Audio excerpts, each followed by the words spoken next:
Bismillahirrahmanirrahim. Assalamualaikum warahmatullahi wabarakatuh. Waalaikumsalam warahmatullahi wabarakatuh. Selamat pagi anak-anak ibu. Selamat pagi Bu. Bagaimana kabarnya hari ini? Baik. Ya, alhamdulillah kalau kabar anak-anak ibu hari ini baik. Mana kabarnya hari ini, Nak? Baik. Ya, alhamdulillah. Nah, karena kita sekarang dalam situasi pandemi. Jadi harus selalu menerapkan 3M. Apa itu 3M? Memakai masker, mencuci tangan, menjaga jarak. Aktivitas. Nah, anak-anak ibu, sebelum kita memulai pelajaran pada pagi hari ini, coba Ananda Salva pimpin doa sebelum belajar. Bagaimana?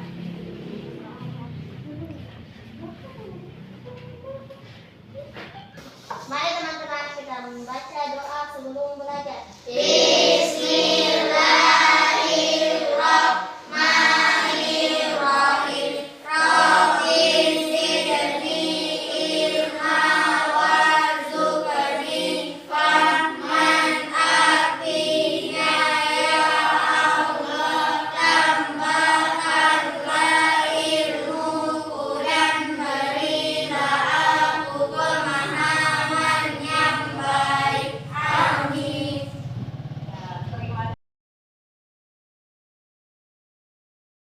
Ya, untuk meningkatkan rasa nasionalisme kita sebagai pemuda dan pemudi Indonesia atau penerus generasi bangsa, kita akan menyanyikan salah satu lagu nasional kita yang berjudul Dari Sabang Sampai Merauke.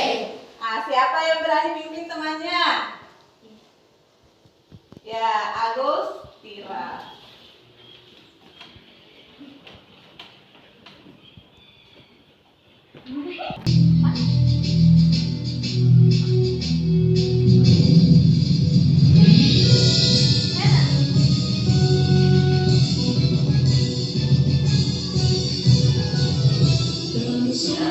Sampai Merauke berjaya pulau-pulau, sambung menyambung menjadi satu. Itulah Indonesia, Indonesia tanah airku. Aku berjanji padamu menjunjung tanah airku, tanah airku Indonesia.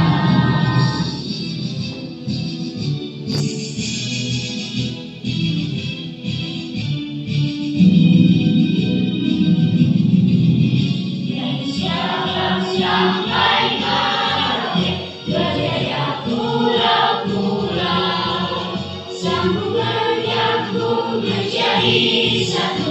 Itulah Indonesia, Indonesia tanah airku. Aku berjanji padamu menjunjung tanah airku, tanah airku Indonesia.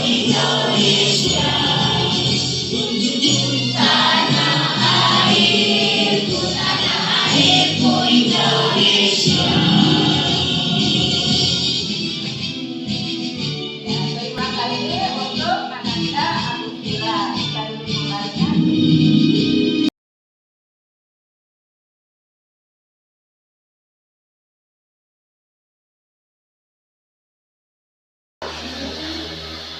Ya, jadi kita tadi sudah menyanyikan lagu nasionalnya. Ya, sekarang sesuai dengan aturan perda kita bahwa sebelum kita memulai pelajaran, ya ada namanya one day one ayat. Ya, jadi setiap hari Misalnya kita diminta untuk menghafal 1 ayat Al-Quran.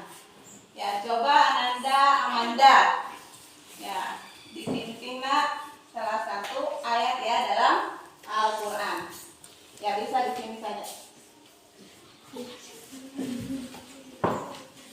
Ya, silakan. أعوذ بالله من الشيطان الرجيم بسم الله الرحمن الرحيم قل يا أيها الكافرون لا أعبد ما تعبدون ولا أنتم عابدون ما أعبد ولا أنا عابد ما عبدتم ولا أنتم عابدون ما أعبد لكم دينكم ولي دين صدق الله العظيم. Ya, kasih tepuk tangan dulu untuk hari ini kita berhasil menghafal 1 surah. Ya, bahkan bukan 1 ayat ya nak, tapi dia menghafal 1 surah. Oke. Nah, hari ini kita akan belajar tema 4 yaitu globalisasi, subtema 1 pembelajaran 4. Nah, sebelum kita memasuki materi ini, Ibu guru minta disiapkan alat tulisnya dulu semuanya.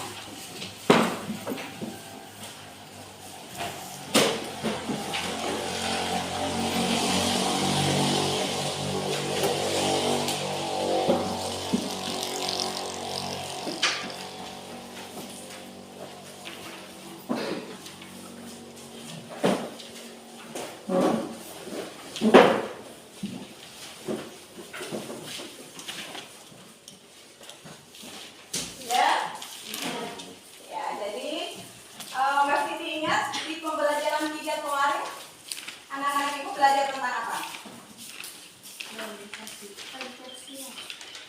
Jadi di pembelajaran 3 kemarin ada Pancasila di era globalisasi. Apalagi? Tentang energi listrik. Iya, energi listrik. Nah, masih diingat nggak siapa penemu energi listrik? Ayo, siapa yang masih ingat?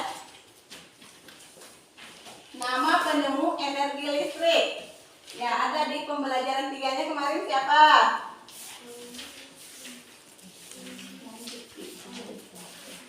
Siapa? Ya, siapa? Siapa penemunya? Ya, Anda siapa? Siapa? Nikola. Iya, jadi penemu arus listrik adalah Nikola Tesla. Jadi itu pembelajaran kita ya kemarin. Jadi arus listrik ditemukan oleh Nikola Tesla. Nah, dengan adanya penemuan dari Nikola Tesla, ya merubah peradaban dunia, terutama untuk listrik. Masih ingat tak apa manfaat listrik? Sebagai sumber penerang. Ya, 1 sebagai sumber penerang. Apalagi yang lain? Penerang jalanan. Iya, menerangi jalan. Apalagi? Menyalakan lampu. Iya, menyalakan lampu. Apalagi? Menyalakan TV. Menyalakan barang. Iya, menyalakan barang-barang elektronik. Ya, barang elektronik apa contohnya? Kulkas. Kulkas, Angin. cuci. Kipas angin. Iya, jadi banyak sekali benda-benda elektronik yang menggunakan listrik. Nah, untuk saat ini kita akan belajar tentang globalisasi menembus ruang dan waktu. Ya, tapi sebelum kita memasuki pembelajaran tempat ini, Ibu Guru akan menyebutkan dulu apa tujuan pembelajaran kita untuk hari ini. Ya. Tujuan pembelajaran pada hari ini yang pertama, ya, dengan mempelajari materi, anak-anakku sekalian bisa memiliki rasa jujur, disiplin, tanggung jawab, rasa peduli dengan benar. Ya. Yang kedua, dengan membaca teks, anak-anak ibu mampu dari teks eksplanasi yang dibaca dengan benar. Yang ketiga, dengan mempelajari materi, siswa mampu menyajikan informasi penting dari teks eksplanasi yang dibaca dalam bentuk visual dengan benar. Kemudian yang keempat, dengan memperhatikan penjelasan guru, siswa mampu mengidentifikasi contoh keberagaman ekonomi dengan benar. Kemudian dengan berdiskusi, siswa mampu menjelaskan sikap yang perlu dikembangkan dalam hal keberagaman ekonomi dengan benar. Dengan berdiskusi, peserta didik mampu menyajikan informasi penting dari teks eksplanasi dengan benar. Namun sebelum kita masuk ke materi inti, Ibu Guru akan membagi kelas dalam beberapa kelompok kecil.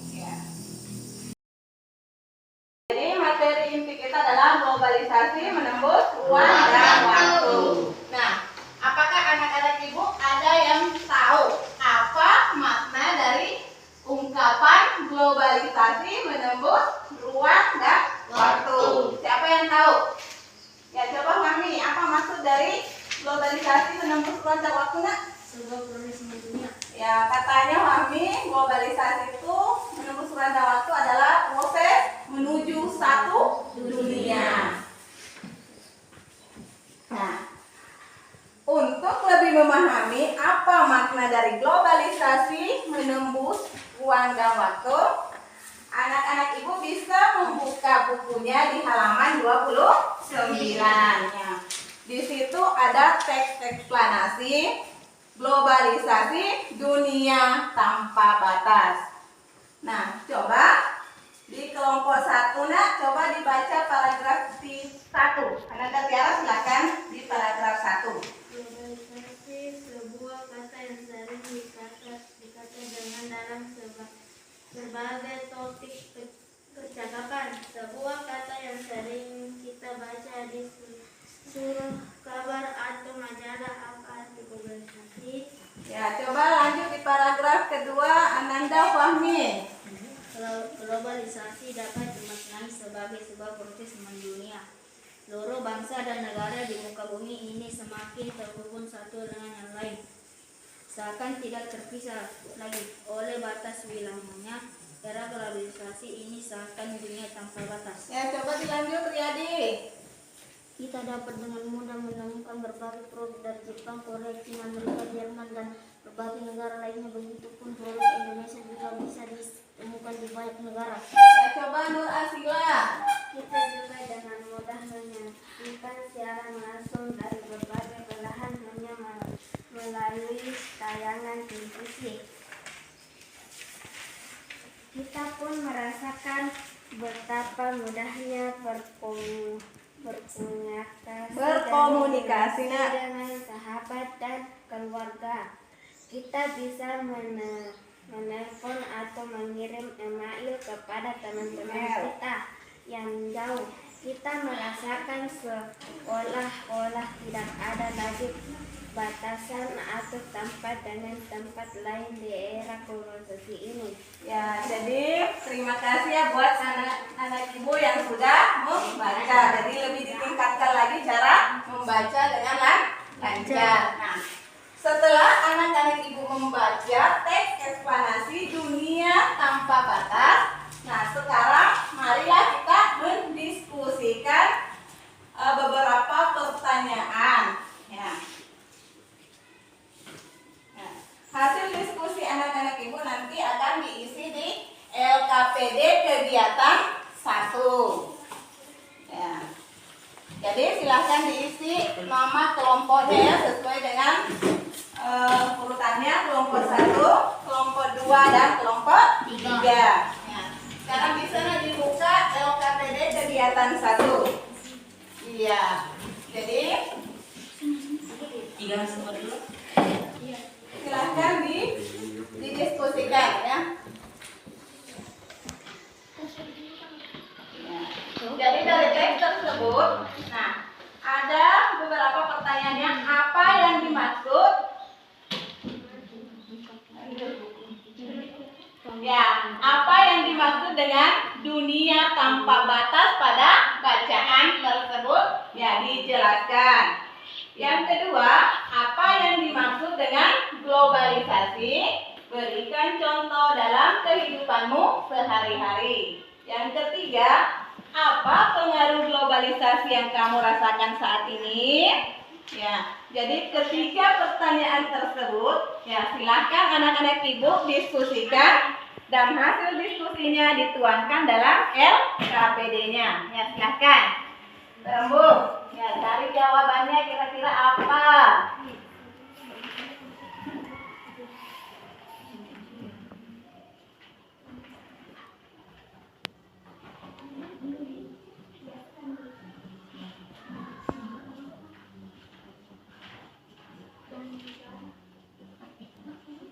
Silahkan diisi apa yang dimaksud dengan bukan dunia tanpa batas pada bacaan di atas, silahkan. Ya.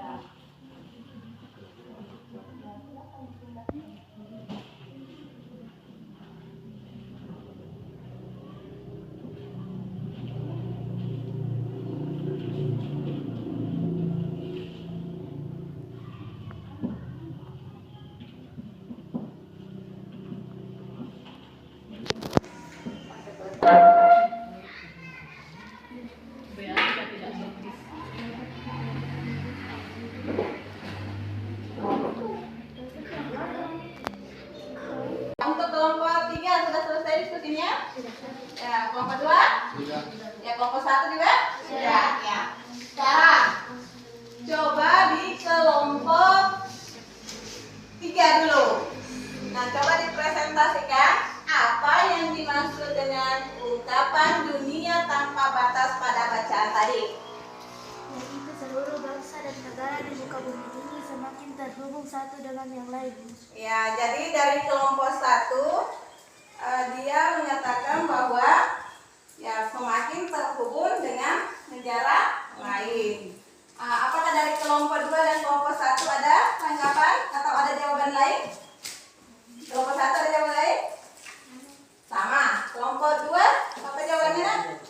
Sama. Lanjut di nomor 2. Apa yang dimaksud dengan globalisasi? Berikan contoh dalam kehidupanmu sehari-hari. Coba di kelompok 1, bagaimana hasil diskusinya untuk jawaban nomor 2, Nak? Coba Nanda Salva. Globalisasi dapat dimaknai sebagai proses mendunia. Contoh, kita dapat menemukan berbagai produk dari negara lain. Adanya barang impor seperti HP dan televisi. Ya, jadi Nanda Salva tadi sudah memberi jawaban dari kelompok 1. Ada jawabannya lain? Ya, coba di kelompok 3. Apa jawabannya? Globalisasi adalah mengembangkan produk kita ke negara lain. Contoh, misalnya adat dari negara lain bisa kita lihat dari TV atau HP. Iya, itu jawaban dari kelompok 3. Kalau dari kelompok 2? Globalisasi dapat dimaknai sebagai sebuah proses mendunia. Kita bisa menelepon atau mengirim email kepada teman-teman yang jauh. Ya, jadi dari kelompok 3 mengatakan juga bahwa globalisasi adalah proses mendunia. Nah, contohnya dalam kehidupan sehari-hari, ya dari kelompok 2 dia mengatakan bahwa dia bisa menelpon atau mengirimkan email ke temannya yang jauh. Nah, sekarang untuk nomor 3.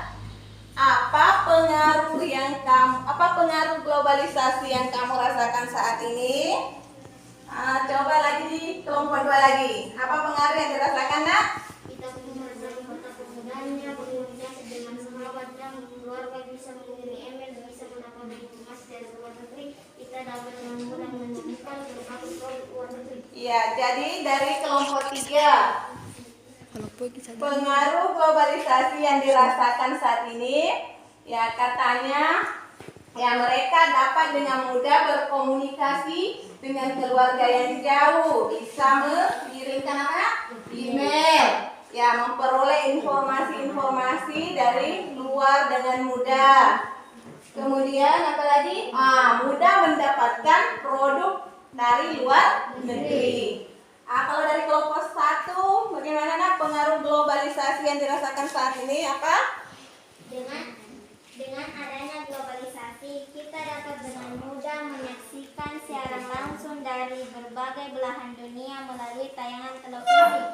Iya, dari kelompok 1 katanya pengaruh globalisasi yang dirasakan saat ini adalah mereka mampu atau bisa menyaksikan siaran langsung dari berbagai belahan dunia. Kalau di kelompok 3 apa pengaruhnya?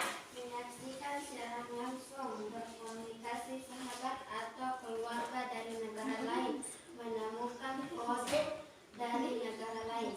Iya, jadi dari kesimpulan ketiga kelompok ini, ya pengaruh globalisasi yang dirasakan itu sangat banyak ya. Salah satu contohnya bisa berkomunikasi dengan mudah. Apa lagi komunikasinya? HP. Kemudian bisa memperoleh informasi langsung dari luar negeri melalui siaran televisi. Ya.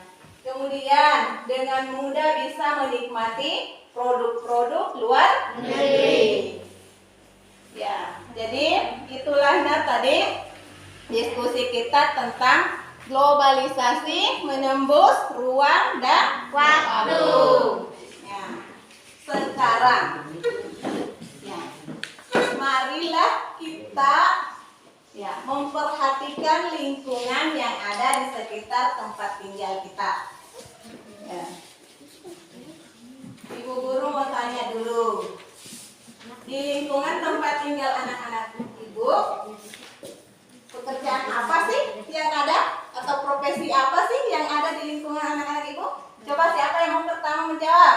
Coba Sahril. Petani. Ya, petani. Fahmi? Kuli. Ya, Nanda Tiara? Dokter. Siapa lagi? Alvin? Ya, penjual atau disebut juga dengan apa nak? Pedagang. Ya, pedagang. Aryadi? Ya, guru. Amanda? Sopir. Agus Lira? Polisi. Nurasila apa? Apa Nurasila? Profesi apa nak yang ada di lingkungan tak? Pasien itu bukan profesi nak. Ya, tapi kalau yang menjaga pasien ada, namanya perawat. Kalau Adelia di lingkungan tanah, profesi apa yang sering kita dapatkan nak? Iya, ada pegawai kantor. Nah, jadi dari profesi-profesi yang Ananda sebutkan tadi, itulah yang termasuk dalam keberagaman ekonomi. Ya, sesuai dengan materi kita, keberagaman ekonomi. Nah, sebelumnya apa sih keberagaman ekonomi itu? Nah, keberagaman ekonomi adalah kondisi di mana terdapat jenis kegiatan ekonomi dari para pelaku ekonomi dalam masyarakat. Nah, contohnya keberagaman ekonomi bisa dijumpai di lingkungan terdekat kita, di mana terdapat bermacam-macam usaha dan profesi yang dijalankan oleh masyarakat. Ya, seperti yang sudah Anda tadi sebutkan, banyak sekali ternyata profesi yang ada di lingkungan kita. Mulai dari guru, petani, kuli, perawat, pegawai kantor, polisi, tentara, dan sebagainya. Nah, sekarang yang menjadi pertanyaan, mengapa kegiatan ekonomi setiap orang itu beragam? Nah, yang kedua, apa sih yang mempengaruhi keberagaman ekonomi tersebut? Yang ketiga, sikap apa yang harus kita kembangkan melihat keberagaman ini? Ya, kan tadi sudah dijelaskan bermacam-macam profesinya ini. Nah, kira-kira apa yang menyebabkannya? Nah, sekarang ya anak-anak ibu bisa membuka LKPD di kegiatan 2. Ya, di situ ada lembar diskusinya. Nah, silakan didiskusikan kembali jawaban dari ketiga soal ini.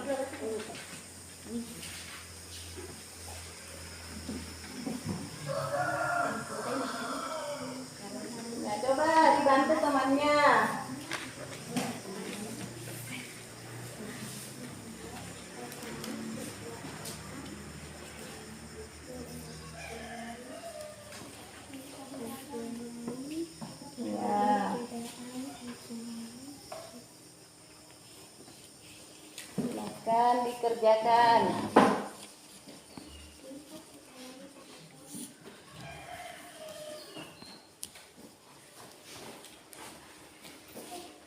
Kelompok 1 di sana?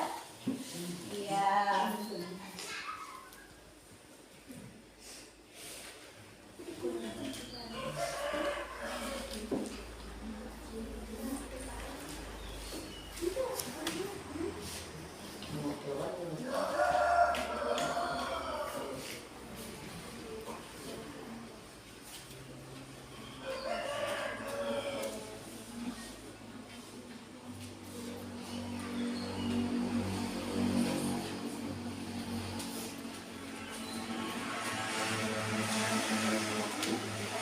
Kelompok 1 sudah? Sudah. 2? 3? Sudah. Iya. Jadi sekarang kita akan kembali mempresentasikan hasil diskusinya ya. Coba di kelompok 2. Guru mau tahu apa hasil diskusi dari mengapa ekonomi setiap orang beragam. Tingkat ekonomi beragam itu disebabkan karena tingkat kemampuan dan kerja keras orang yang berbeda-beda. Ya, jadi dari kelompok 2 tadi dikatakan bahwa Tingkat ekonomi ya, tingkat ekonomi berbeda disebabkan dari kerja keras, kemampuan serta usahanya. Kalau di kelompok 3 apa nak? Karena setiap orang mempunyai perbedaan ekonomi, setiap orang juga disebabkan karena tingkat kemampuan dan kerja keras orang yang berbeda-beda. Iya, jadi intinya juga karena kerja kerasnya yang berbeda. Sekarang dari kelompok 1, apa yang menyebabkan ekonomi setiap orang beragam? Karena setiap orang mempunyai perbedaan ekonomi, setiap orang juga beragam. Tingkat ekonomi juga disebabkan karena tingkat kemampuan dan kerja keras orang yang berbeda-beda. Ya, jadi mengapa ekonomi setiap orang beragam? Jadi dari kelompok 1, 2, dan 3 ini intinya disebabkan oleh kemampuan kerja keras orang berbeda-beda. Baiklah, sekarang kita melangkah ke nomor 2. Apa saja yang memengaruhi keberagaman tersebut? Coba di kelompok 1 apa? Letak geografis Indonesia merupakan negara kesatuan yang memiliki ribuan pulau. Kondisi iklim dan alam yang berbeda. Kondisi iklim dan alam antar wilayah di Indonesia berbeda-beda. Pengaruh kebudayaan asing. Ya, itu jawaban dari kelompok 1. Coba dari kelompok 2. Data geografis Indonesia strategis Indonesia adalah negara kepulauan berbeda-beda. Keadaan alam, kemajuan iklim, pengaruh kebudayaan. Ya, coba di kelompok 3.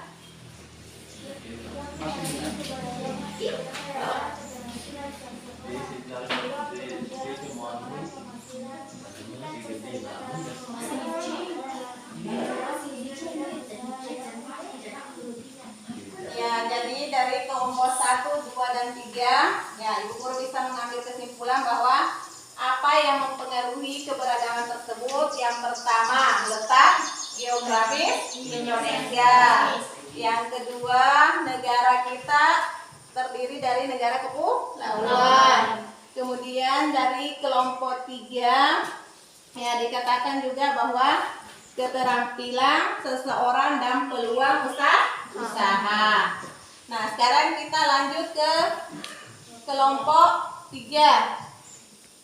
Ya, sikap apa yang harus kita kembangkan melihat keberagaman ini? Coba kelompok 3, sikap apa nak? Kita sebaiknya menghargai dan menghormati setiap orang tanpa memandang status ekonominya. Alangkah baiknya jika kita membantu orang-orang yang membutuhkan. keterampilan pendidikan yang sikap akan menghargai kondisi Perekonomian seseorang. Coba di kelompok 2. Kita dapat menghargai dan menghormati setiap orang tanpa memandang status ekonomi. Alangkah baiknya jika kita membantu orang-orang yang membutuhkan. Ya, terima kasih untuk kelompok 2. Sekarang kelompok 1.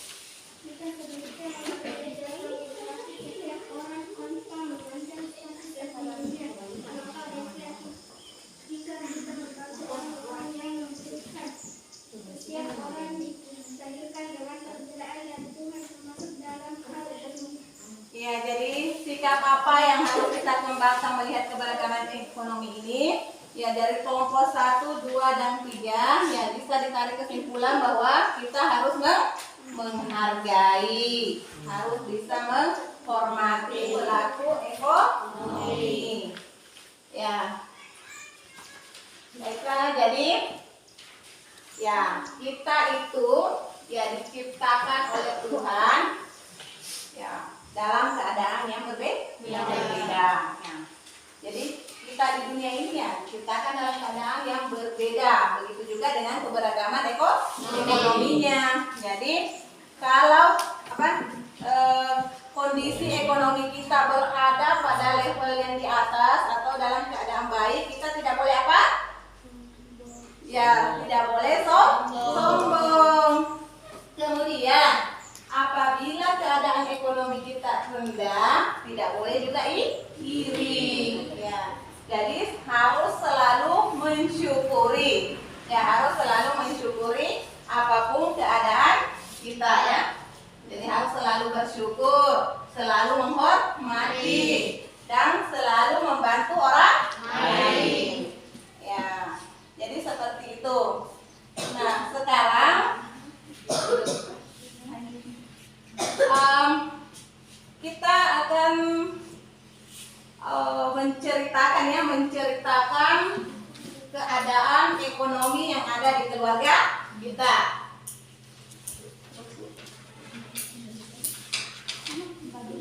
Ya, di sini Ibu Guru kasih contoh tentang cara menceritakan kondisi ekonomi keluarga. Ya, bisa diperhatikan contohnya di atas.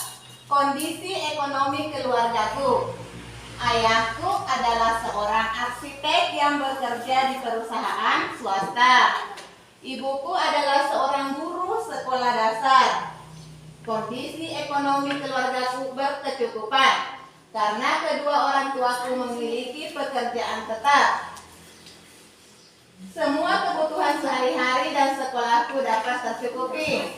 Kondisi ekonomi keluarga yang berkecukupan tidak membuatku berpuas diri. Aku terus mengembangkan kemampuan diri agar siap menghadapi era globalisasi. Aku ingin meraih pendidikannya setinggi-tingginya. Oleh karena itu aku harus rajin belajar. Nah, itu adalah salah satu contoh cerita kondisi ekonomi keluarga. Sekarang Ibu Guru mau meminta ya, adalah perwakilan dari kelompok 1, kelompok 2, dan kelompok 3 yang menceritakan kondisi perekonomian keluarganya. Coba kelompok siapa dulu yang mau? Ya, coba di kelompok 3 dulu. Agustira, coba naik ke sini dan ceritakan kondisi ekonomi keluarganya. Kondisi ekonomi keluargaku. Ayahku adalah seorang petani yang bekerja untuk kebutuhan hidup kita sehari-hari. Ibuku sudah lama meninggal dan aku tinggal dengan nenekku dan kakekku. Kondisi ekonomi keluargaku berkecukupan karena keluargaku memiliki pekerjaan tetap dan semua kebutuhan sehari-hari dapat mencukupi. Kondisi ekonomi keluargaku yang berkecukupan tidak membuatku berpuas diri. Aku terus mengembangkan kemampuan diri agar siap menghadapi era globalisasi. Dan aku terus berjuang agar aku menjadi orang sukses dan berpendidikan. Oleh karena itu, aku rajin belajar. Ya, coba dikasih tepuk tangan untuk temannya. Nah, siapa lagi? Fahmi. Ayo Fahmi, ceritakan kondisi ekonomi keluarganya. Dulu ayahku dan ibuku bekerja sebagai TKI di Malaysia, tapi karena situasi pandemi sekarang ayah dan ibuku kembali ke Indonesia dan bekerja sebagai seorang petani. Kebutuhan keluargaku tercukupi. Semua kebutuhan baik di sekolah maupun di pemasyarakatan bisa dipenuhi oleh orang tuaku. Walaupun semua kebutuhan bisa mencukupi, itu tidak membuat saya berpuas diri dan menjadi sombong. Justru hal itu membuat saya menjadi lebih rajin belajar agar bisa menghadapi tantangan di era globalisasi sekarang ini. Ya, coba dikasih tepuk tangan langsung.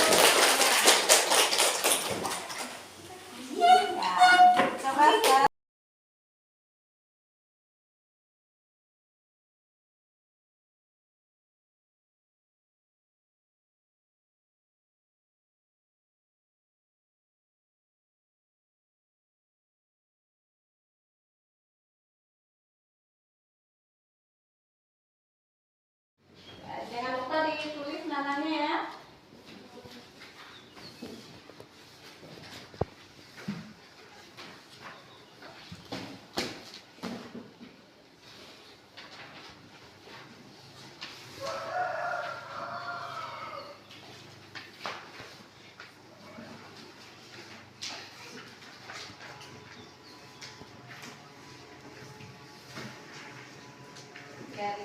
Ulangi dulu sebelum dijawab.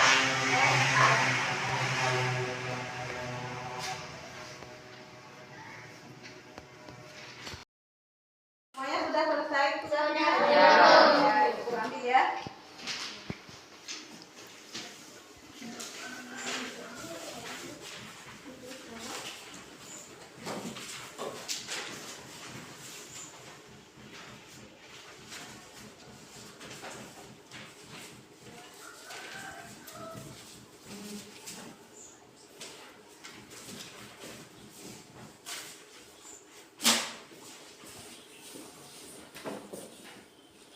Ya, jadi dari materi hari ini, ya kita bisa menyimpulkan apa tentang keberagaman ekonomi. Ya, jadi apa? Jadi setiap kegiatan ekonomi itu bermanfaat. Kemudian apa yang harus dilakukan? Saling menghormati. Ya, jadi sikap saling menghormati untuk memberikan motivasi setiap orang untuk melaksanakan kegiatan ekonomi dengan baik. Terus bagaimana untuk menghadapi perbedaan ekonomi? Kita mampu Ya, harus terus berusaha dan menggali potensi diri. Kemudian kita kembangkan bakat yang dimiliki. untuk menutupi kekurangan diri. Ya, kemudian apa lagi? Masyarakat yang saling menghargai dan membantu akan menjadi modal untuk menjaga persatuan dan kesatuan bangsa dan negara. Itulah kesimpulan dari materi kita pada pagi hari ini. Tapi sebelumnya Ibu Guru dulu mau bertanya tentang materi kita yang tadi. Apa saja tadi yang dipelajari ya? Tentang keberagaman ekonomi. Tentang keberagaman ekonomi. Apalagi? Menuju satu. Apa? Ya, dunia tanpa batas. Jadi globalisasi dunia tanpa batas. Lagi?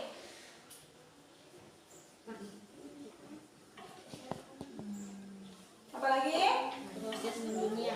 Ya, ada tadi globalisasi katanya proses mendunia. Ya, jadi itulah tadi materi-materi yang sudah kita pelajari. Jadi untuk besok kita akan belajar di tema 4. Ya, tetap sub tema 1 pembelajaran 5.